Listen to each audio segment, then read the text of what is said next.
Once upon a time in the Garden of Eden, Bit was a beautiful sunny day. Birds sang, butterflies fluttered, and at the periphery a stream gently babbled over the stones. Beautiful flowering and fruit trees stood straight.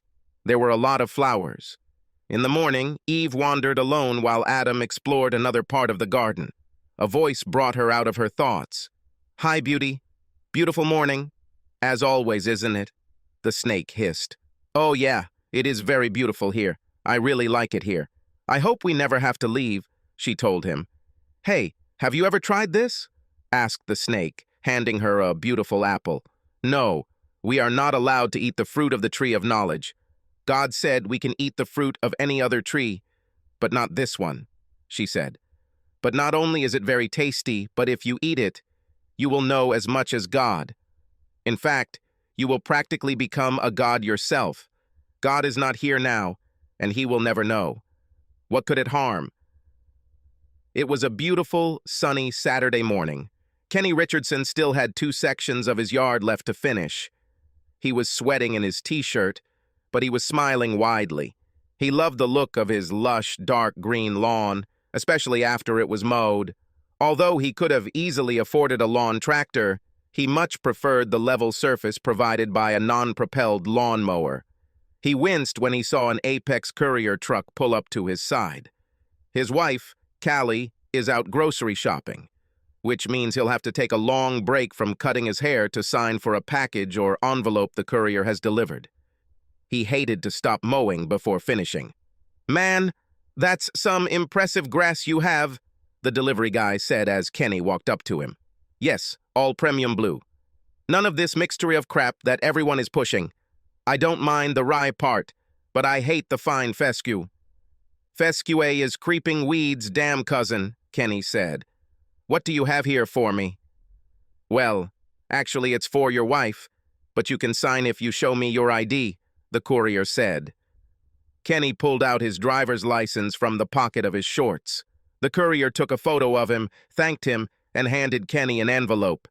Kenny looked through it and carried it into the house without opening it, after which he returned outside and finished mowing just as his wife drove up to the house. "I'll bring the packages. There's an envelope for you on the table that some fancy courier delivered a few minutes ago," Kenny said. Kenny took 4 steps from the car to the kitchen table, carrying groceries into the house. As he put down the last package, he found his wife of 35 years seated on the living room sofa, sobbing quietly as she looked at several pieces of paper. "Someone died, baby?" Kenny asked.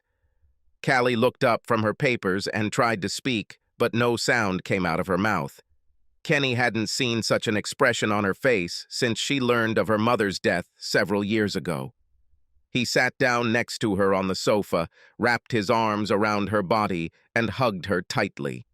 They sat in this position for several minutes until Callie's tears finally subsided. "Ian Ross died yesterday," Callie whispered, barely audibly. Kenny knew his wife was close to her former boss, but he was surprised by the extent of her grief. They had worked closely together for about 10 years, but had not seen each other since Kenny and Callie moved to Charlotte, North Carolina, from Phoenix, Arizona, about 10 years ago. Kenny knew he probably wasn't the most sensitive person in the world, but this level of grief for his former employer seemed excessive. Kenny quickly remembered how Callie worked for Ian. She always considered him an impeccable gentleman and a wonderful mentor. He remembered that, a couple of years before they moved, she worried about him after the death of his longtime wife, but he had apparently gotten over his grief and illness by the time Kenny and his wife moved in, when Kenny got his big promotion. "I need to go back to Phoenix for a funeral. It will be in 3 days," Callie said. "Do you need to go to the funeral?" Kenny asked. "Necessary?" Callie looked straight into her husband's eyes. They had been together long enough for him to see the real anger in them. "Yes, I need to go," she muttered. "Well, that means we need to go," Kenny said. "If it's so important to you, then it's our business." If Kenny expected his wife to be happy about his announcement of her support, he was mistaken. She continued to stare at him. "You don't need to come with me. I'm already a big girl. I've traveled alone before," she said, "even when went to Phoenix to visit Joni. I know that you don't need me to go with you. "I just want to go with you," Kenny said. "As you say," she muttered. "So you received notification of your old boss's death by courier the day after it happened?" "Isn't this too unusual?" Kenny asked. He did not receive an answer to this question. "I'm really worried about Ian," Callie told the women gathered around the table at the upscale Italian restaurant Mastriani's. 3 months have passed, and he is still worried about Anna's death. "I understand that grief has no schedule, but it is even starting to take its toll on the company. He's made some bad decisions lately that I don't think he would have made in the past." Callie served as vice president of reinsurance at Phoenix General Insurance. Ian was the CEO of the company. Callie worked at the company for 22 years, gradually moving up the career ladder. For the past few years, she has been Ian's lifesaver in the reinsurance department. "Maybe it's time for you to get in touch with your boss on a more personal level," chuckled Joni Caputo, Ian Ross's personal administrator. "He was always partial to you, and it's not like you've never noticed him looking up your skirt before." All 4 women at the table giggled like 15-year-olds. They all admired their boss, and they all had to admit that he was handsome and still in shape for his 60 years. "So, we put you in the role of personal sacrifice for the collective good," Chandra Ferguson announced. "Undo the extra button on your blouse, shorten your skirts and dresses a couple more inches, bend over a little more than usual, and maybe lean your big tits against his hand from time to time. Yes, and we will cover for you in front of other employees to reduce suspicion to a minimum," added the 4th woman, Elvira Anderson. "At the end of the day, this is an act of compassion, and we don't want anyone to get the wrong impression." All 4 clinked glasses and returned to their food. A week later, Callie invited Ian to dinner for the first time. The blouse was undone, 1 more button than usual, and underneath was a white bra. She flirts openly with the man, and by the time lunch was over, she felt like there was a bit of the old Ian in him. He spent most of lunch staring at my blouse. At some point, he reached out and grabbed my shoulder. "Yeah, he'll be the old Ian again soon," Callie told the other women over lunch a few days later. "I think not earlier than in a month." "Men are actually very simple," Joni laughed. "Show off your boobs. Maybe let me look under your skirt. Show more of your legs. Anything is better than going to the doctor for something that's bothering them." All 4 women smiled and nodded. This time, Ian invited Kelly to lunch the following Tuesday. She was wearing a tight, dark green silk dress, and when she left for lunch, 2 extra buttons were undone at the top and 2 more at the bottom. The dark green frilly bra was clearly visible, as were the tops of her stockings, when tilted at just the right angle. "Oh, you look sexy, baby," Elvira said quietly as Callie passed her desk on the way to the elevator. Callie winked at her as she walked past, followed by Ian. Elvira smiled as Ian reached out and gently patted Callie's bottom as he followed her into the elevator. She smiled at him. The following week, Ian invited Callie to lunch again and then to dinner. The following Thursday, as Callie left for work, she carried her overnight bag and a bag of clothes into the car. Her husband always left for work before her, and she knew she could hide the clothes in the trunk of her car until a more convenient time to bring them into the house. She thought about her husband for the first time, planning to help her boss overcome grief and depression. Callie had no doubt that she treasured her husband, Kenny. He is her soulmate, a wonderful husband and father. They met as freshmen at Arizona State University and married a year after graduation. Kenny is a certified public accountant and earns a good living. Together with him, Callie raises 2 children, goes on vacation, and plans to grow old together in due time. Callie knew that Kenny trusted her completely, and that would play a huge role in her plan to help Ian. Kenny wouldn't stick his nose where he shouldn't, and Callie knows she's smart enough to keep her relationship with Ian separate from her life with her husband. Ian knew that Callie was married, and therefore he had to invite her to a restaurant located in the distance. In his corner of the world, there are more than enough establishments that cater to people of his income level who want to maintain confidentiality. They had a very nice dinner and had a great conversation. Back at his game, Ian was handsome and charming, both chivalrous and slightly naughty, and Callie knew for sure that her boss was leading her to his bedroom. She willingly followed him. Ian looks just as fit without clothes as he does in them, especially for a 60-year-old man, Callie thought. He seemed to appreciate her choice of black corset and matching panties as he slowly and sensually undressed her. Ian warned Callie that he probably wouldn't last long the first time since he and his late wife hadn't had sex in a while, but he'd taken the little blue pill, so he'd be good for a couple of rounds. They exchanged kisses and hugs for about 30 more minutes, after which they made passionate love. For 10 minutes, Callie lay on top of Ian, burying her face in his shoulder and cooing with pleasure. That was amazing, Ian," she purred. "I wouldn't mind spending a few more evenings here." "Or maybe in another place?" he asked tenderly. "Maybe in another way, if it can be arranged," she answered confidently. Callie took a shower and changed into the clothes she wears to work. She told her husband that she would work late and be home by 9, and at least she was right about the time. Kenny ordered pizza for dinner.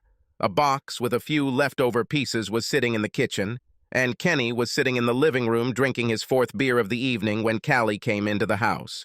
She walked up to Kenny and quickly kissed him on the lips. "Did you eat?" "I left you some pieces," Kenny said. "I placed an order at Orzo's." "I had Greek salad," Callie answered. "Yes, thank you for brushing your teeth." "You know how much I hate the taste of feta," he said. "You're welcome," she replied, turning away and rolling her eyes. In addition to showering with Ian, Callie also brushed her teeth, although she was sure that her husband would never be able to taste the remnants of sperm in her mouth. Callie went upstairs to change into some comfortable loungewear. She went downstairs and took her usual place on the couch opposite Kenny's folding chair. As she sat and watched some anonymous NBA game, she admitted to herself that she had really enjoyed her evening with Ian and didn't feel the least bit guilty. She did not love her husband less and did not take anything away from him, she concluded. Throughout the week, Ian and Callie alternated long lunches and dinners, changing the days of the week for each time. Every meal ended with sex, once at lunch and twice at dinner. As far as Callie and her 3 accomplices could understand, no one else had any idea what was happening. Callie didn't have to go on business trips often, but when the need arose, Ian went with her, although she forgot to tell Kenny about that little detail. After hiding from prying eyes for 5 days, the couple could by all accounts become husband and wife, and in fact, that's how they were checked into the hotel that Ian had chosen. In fact, the trip lasted a couple of days longer than necessary. Ian and Callie spent these 2 days enjoying Miami and each other. Among the activities the couple indulged in was a day on a boat, naked and with sex. Callie was initially reluctant when Ian began to remove her swimsuit as there were other boats nearby, but Ian quickly changed her mind by starting to kiss her. Soon, her tight bikini was on the deck of the boat, and a few minutes later, Callie was leaning back on the seat cushions, wrapping her legs around Ian's torso. While they were making love, 2 more boats passed by, beeping in approval of their actions. Callie blushed and giggled when she opened her eyes to see Ian waving back as he continued making love. "I hope we don't run into these people in the restaurant tonight. I could die of embarrassment," she said. On 2 subsequent trips, Callie learned that Ian liked to have sex in somewhat risque places. He took her into the fitting room of an expensive boutique in Boston, noting that he had done the same with his late wife several years earlier. The saleswoman winked at Callie as she completed her purchase, and Callie wore the dress to dinner that evening, but left it with Ian at the end of the trip. She found Ian's rough playfulness charming, and her feelings for him continued to grow. Although she didn't want to admit it to herself, her mission of compassion had long since ended. "You're not thinking of leaving Kenny, are you?" Joni asked bluntly, when a group of 4 women were having lunch a couple of months later. "It's obvious that the boss has returned to his senses, but there seems to be something between you." Callie hadn't really voiced the fact that her relationship with Ian had become anything more than compassionate. It seemed to her that if she didn't talk about it, then she wasn't cheating. But even if she did, she still didn't feel like her actions had any impact on her marriage. "Of course, I'm not going to leave Kenny," she said seriously as the other three women listened attentively. But Ian, well, Callie never called her relationship with Ian an affair, not with other women or with herself. She constantly called it a relationship. She believed that an affair was nothing more than vulgar sex, and that what she had with Ian was something more, although it did not reach the level of love for her husband. After several months of dating Ian, Callie refused him nothing. How long their relationship would have lasted is anyone's guess. But just over a year into the relationship, circumstances took over when the director heading Deloitte and Touche's Charlotte, North Carolina office suffered a heart attack, and the powers that be decided that Kenny Richardson deserves to be promoted to this position. Kenny was happy with the promotion, although the short notice created a bit of a problem for Callie and him. Callie was able to work at her firm's office in Charlotte, but she had to stay another month until life in Phoenix got better for the Richardsons. Deloitte bought the Richardsons' house immediately, but it took time to replace utilities, store furniture, and other usual chores. Callie didn't really want to move, but she knew that Kenny's promotion was a big career move with serious consequences for their salary and life. She had no choice but to agree, especially since she could work in Charlotte. When Kenny left for Charlotte, Callie was able to make sure her last month with Ian was special, which she did by practically moving in with him. By the time Callie left for Charlotte, there was very little left undone sexually between her and Ian. It didn't take long for Callie to figure out that she could visit Ian once a year, telling her trusting husband that she was going to Phoenix to stay with her best friend Joni for a week. Clueless Kenny, as Callie came to call him, readily agreed. Joni and her husband Stan met Callie and Kenny at the airport. Kenny noticed Joni raise her eyebrows at his wife before they hugged. He did not see the reciprocal expression on his wife's face. Joni turned to Kenny and hugged him, as it seemed to the man, insincerely. Kenny and Stan shook hands. "Long time no see, bro. How are you?" asked Stan. Kenny gave an evasive answer. He had already dated Callie's close friends and their husbands several times before he and Callie moved in, and he always felt uncomfortable when those couples got together. "What a fine fellow you are," said Joni, "for coming all this way to support your wife. Have you met Ian how many? Several times? At Christmas parties and maybe barbecues? This is what you do for the sake of your spouse, isn't it?" Kenny said, picking up on Joni's negative vibes. Joni and Stan took the couple to a restaurant, where they were joined by two more of Callie's friends and their husbands.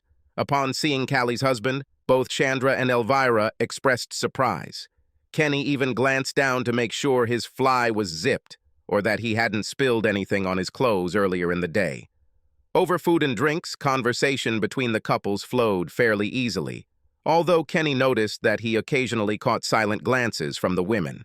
After finishing their meal, Joni and Stan took Callie and Kenny to the hotel and told them they would pick them up the next day to take them to say goodbye to the body. "Tomorrow at the funeral home, you'll probably remember some of the old gang, but it's been a while. I understand if you don't want to go tomorrow and just do your own thing, maybe rent some clubs and play golf with some of your old friends," Callie said. "No. Like I said, I came here for you," Kenny said with an exasperated sigh. Ian Ross was a big man in Phoenix for many years and had many business contacts and friends. There was a long line at the funeral home as they said goodbye to the body. Kenny guessed that the three people in front of the coffin, a man, a woman, and a child, were most likely Ian's daughter, with her husband and son. He had never met Ian's daughter and doubted that his wife knew her well either. She never talked about it at all in all her years at Phoenix General Insurance. Kenny was incredibly surprised when Ian's daughter flushed and ran into Callie's arms, noticing the woman as Callie's group approached the family. Both women hugged each other tightly and buried their heads in each other's hair. "I didn't think you'd come," the woman cried into Callie's ear, and Kenny heard his wife's quiet whisper, "Shh, not now." A woman in her 40s backed away from Callie, eyebrows raised, then quickly looked down and cleared her throat before looking up again. "Jackie, this is my husband, Kenny. Come with me to keep me company on the trip and to pay my respects to your father." They met several times over the years that I worked in Phoenix. Thank you for coming, the woman said hesitantly, after which she extended her hand and introduced her husband and son. Kenny shook her hand carefully, trying not to squeeze it as hard as he usually did. He offered his condolences and shook hands with the man and the boy while Callie and Jackie chatted calmly for a few minutes. After the funeral, Jackie invited them, along with the other 3 couples, to her father's house for sandwiches and salads. I didn't know you were that close in the past, but judging by the way she greeted you, you know her well, Kenny said to his wife, as he, Joni, and Stan returned to the car. Over the years, we have met several times. There was nothing else. She was a good child. About 10 years older than the 2 of us, Callie said, quickly turning to the window to end the conversation. After the funeral and burial, about 25 people gathered at Ian Ross's house, eating sandwiches and enjoying soft drinks.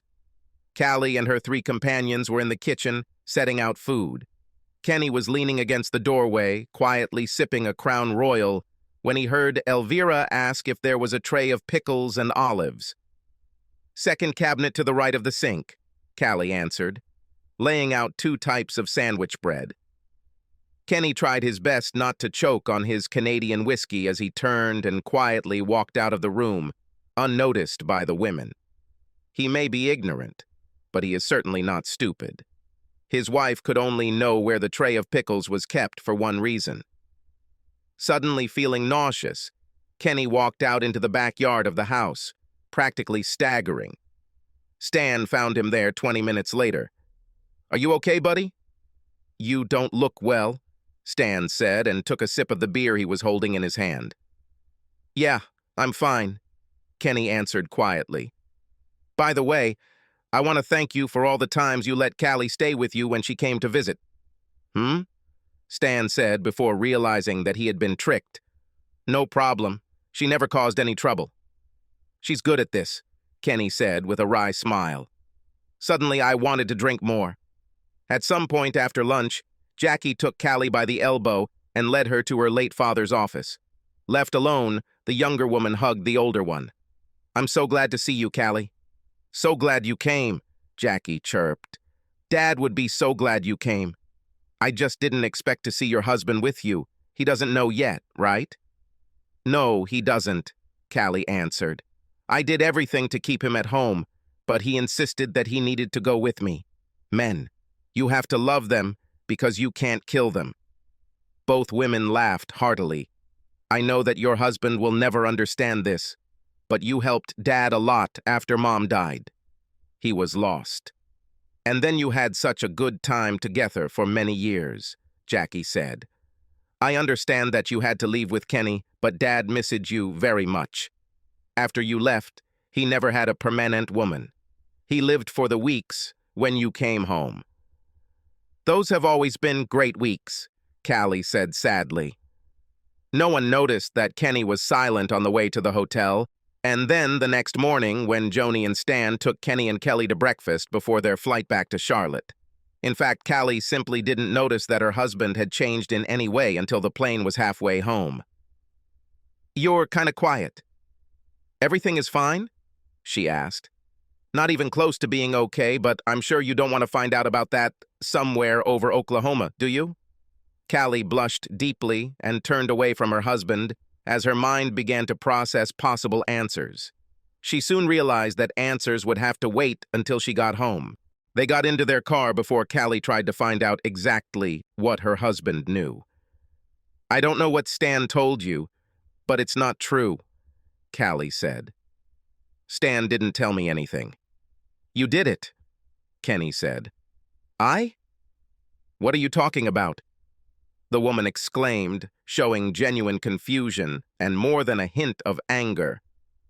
"You and your friends were in Ross's kitchen, preparing food, when someone asked where the tray of pickles was. And you didn't even hesitate. It's hardly a wild coincidence, baby," Kenny growled. "I may be ignorant, but I'm not a fool. So later, when I thanked Stan for putting up with you during your visits, he didn't know what I was talking about, even though he did a pretty good job of bluffing for you. So the only question is, how long did this affair last until we moved and it turned into a week-long free pass for you for the last 10 years? Kenny was busy keeping his eyes on the road, so he didn't notice the sour expression on his wife's face. However, she was a smart woman and quickly joined the fight, so to speak. It wasn't an affair, Kenny. I would call it a relationship. It was compassion, baby. 3 months after his wife died, Ian became very ill, and I felt I had to do something to bring him back into the real world. Yes, I had some feelings for him. He was a truly wonderful guy, but it wasn't love like you and I have. Most of all, I tried to show him that he still had something to offer, and gave him hugs, closeness, and support, Callie said. What? Well, repeat it, Kenny shouted. You didn't have an affair because you had compassionate sex with him? Was I born yesterday? If you feel sorry for a guy, buy him a damn escort or a golden retriever. By my count, you had fun with him for over a year and then came back and gave him a week of intense sex every year after we moved in. By any calculation other than yours, it turns out that you cheated on me. No, I didn't love him as much as I love you, she screamed. You've been having sex with him for over a year. And she only stopped because we moved, he said. What is this if not treason? And then you lied to me by spending a week in his bed every year as a married couple. You know where everything is in his house. I'm guessing Joni, Chandra, and Elvira know this, as well as their husbands, and probably Gina's daughter and her family, judging by the way she greeted you when we arrived. It seemed to me that this was too much for a person who was just a bosom friend. Compassion? You weren't very compassionate towards me, your husband, when you were having fun with him, were you? No, everything was wrong, she objected. He needed it so much. He needed someone. He needed me. And I was next to him. I'm proud to have helped him. Even in the darkness of the car, Kenny could feel the smugness oozing from his wife. He just knew, that she thought she was so much smarter than her husband because she was able to keep her betrayal a secret for so long. Kenny only had to keep his secret for a week. On the second Monday, Callie received divorce papers, and in the evening, when she returned from work, she was found by the bailiff. Kenny, thank you for not giving me the papers at work, but we're not getting a divorce because of what happened 10 years ago, Callie snorted. Oh, so you don't think that these week-long hookups over the past 10 years are considered cheating? Kenny quipped. He's dead, Kenny, Callie said. A couple of days ago, you didn't know anything. I didn't take anything away from you if you didn't even know about it. Kenny sighed. He had a whole week to think, and he mentally figured out what approach Callie would take. Let me save you some time, Cal. It was just sex. He didn't mean anything to you. I need to forget about this, because it's all about my wounded and bruised pride. This is all? He said. Callie lowered her eyes to the floor. I didn't expect Kenny to be so carefree, at least in words. From his eyes, she realized that he was not at all as carefree as he seemed. I'm sorry I hurt you. I didn't want you to know about it, Callie said. He was dead inside. Depressed, maybe even suicidal. All this was done in order to get him out of a difficult state after the death of his wife. We met, had lunch, and had dinner. The closer they got, the more he came out of his shell. Sex became a natural extension of our friendship, our closeness to each other. It was compassion, sex, nothing more. An entire year of compassionate sex? I think it's like a novel. Secretly having sex for a week once a year? I think it's like a novel, Kenny said. It was a mistake, she screamed. No, the mistake could have been a one-time connection. What you had was an affair, a full-fledged novel, he replied. If it weren't for an affair, why did you continue to visit him? Callie's mouth opened and closed twice, but no sound came out. She cleared her throat. Ian was a wonderful person. I believe I helped him. I enjoyed spending time with him. It wasn't just about sex, she said. Wonderful men don't sleep with other people's wives, even if they're depressed. He knew you were married. I could have refused you, Kenny said. How could you even think that what you're doing is acceptable? You were a married woman. What you gave to him, you took away from me. The intimacy you provided him was mine. You promised me, only me, all your intimacy when we got married. You lied to me and broke your oath, but you don't seem to feel any remorse. What did I do to deserve such disrespect? It wasn't disrespectful. I helped him get out of a difficult situation, Callie objected. Well, yes, of course, Kenny spat. You say virtue, and I say treason. Although she didn't expect that she would be caught, she certainly didn't think that Kenny would turn his back on her so much. After all, they have been married for 25 years. Such love, of course, must mean something, she thought. But apparently she was mistaken. Callie quickly found a lawyer who got the judge to order the couple to undergo 12 mandatory marital counseling sessions. She hoped that the presence of the consultant would make Kenny listen to her reasons for helping Ian. Sometimes cuddling and communication are just as important as sex, Callie said at the beginning of the first session. After the death of Ian's wife, he needed someone's warmth, and I didn't see anyone who could help him. And then you decided that it should be you? That our marriage had to take the blow so that Ian could heal. You traded our marriage for Ian, Kenny raged. No, it wasn't like that, Callie replied. He was devastated. I was just being a good friend. You are my wife. Comforting a friend by spreading your legs is, from my point of view, prohibited. You should have refused, too. Like a good wife, he said. This was not part of my plans, but as our relationship developed, it became part of it. I developed feelings for him. Of course, not the ones I feel for you, but feelings of a kind. I couldn't just sleep with him if I didn't care about him, she said. Did the others know? How did you get appointed as his healer? Kenny asked at the second consultation. Callie lowered her eyes to the table and picked at her nail. We all talked about it, non-stop, she explained. I was the closest to him, so it seemed like it was my responsibility. The others had to cover for me so that no one else knew what was happening. It was better for me, Ian and company. So simple? Kenny said, shaking his head slowly. Even if it's bad for me. But again, apparently I don't count. Was I even fourth on this list? I love you, and I always loved it. I love you just as much as the day I married you, Callie said. It's not about you. It's not about you and not about me. It was about what Ian needed, and it was outside of our marriage. This is nonsense, and you know it, Kenny growled, standing up from his chair at the table. You unilaterally stepped outside of our marriage, so of course you're trying to exploit this bullshit now. You put someone else before our marriage. You did not leave everyone else, although you made such an oath to me. But I saved him, she said hesitantly. So what do you mean by all those times you had sex with him after you saved him? How then to understand all these trips to Phoenix? Your relationship, as you call it, was nothing more than an excuse for you to be a slut, he accused. I was not a libertine, Callie exclaimed. Why don't you see this? It wasn't about sex. He is just a small part of it all. But everything was wrong.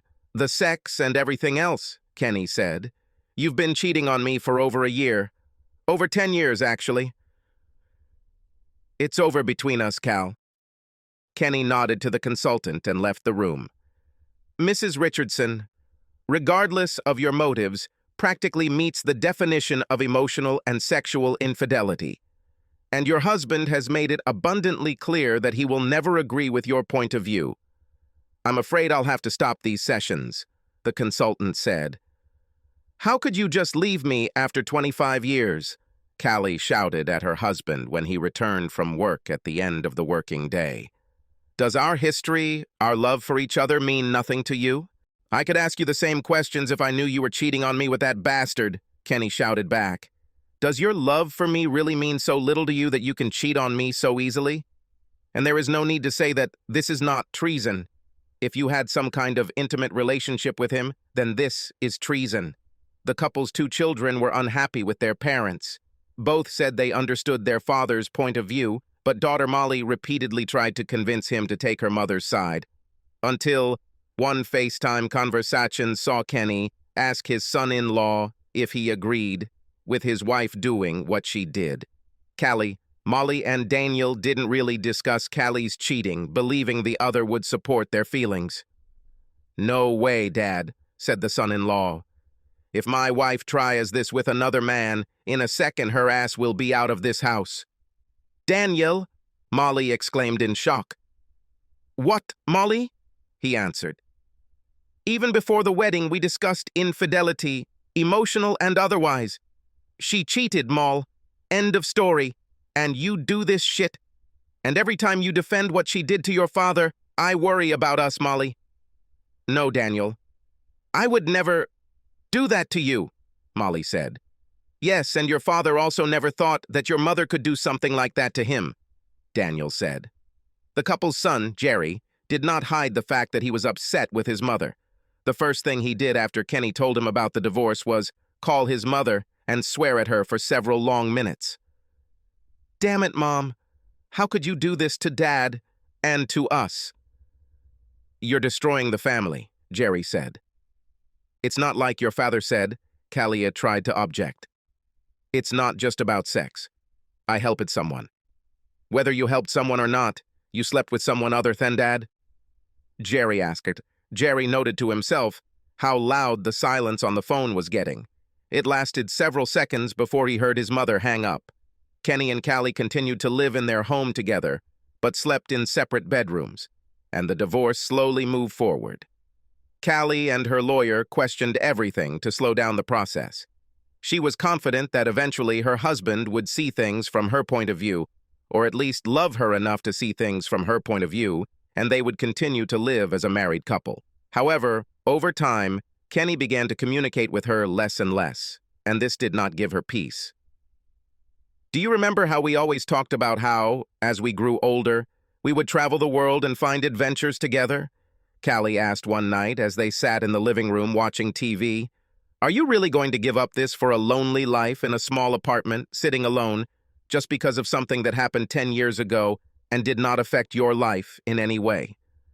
If you had not found out about this due to my obvious carelessness, we would not have divorced and would still be planning our trips. Why can't you come down to earth so we can choose option 1 and grow old together? Why couldn't you think about this before starting an affair? Why should I forget your betrayal and not you not commit it?" Kenny asked. A month later, Kenny called Joni. He was surprised by this, but knew she was calling in an attempt to get him to reconsider his decision to divorce her best friend. "She loves you, Kenny. You know," Joni said. "Her relationship with Ian was to help him. He was so depressed.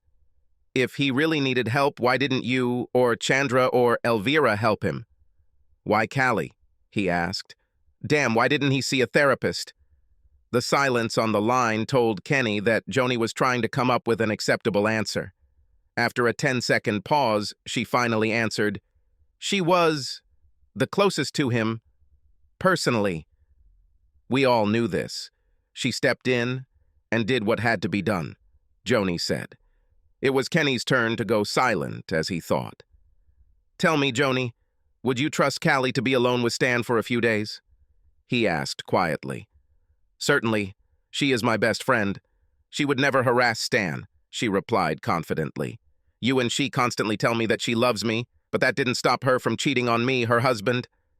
If she could cheat on me, why can't she cheat on you or others?"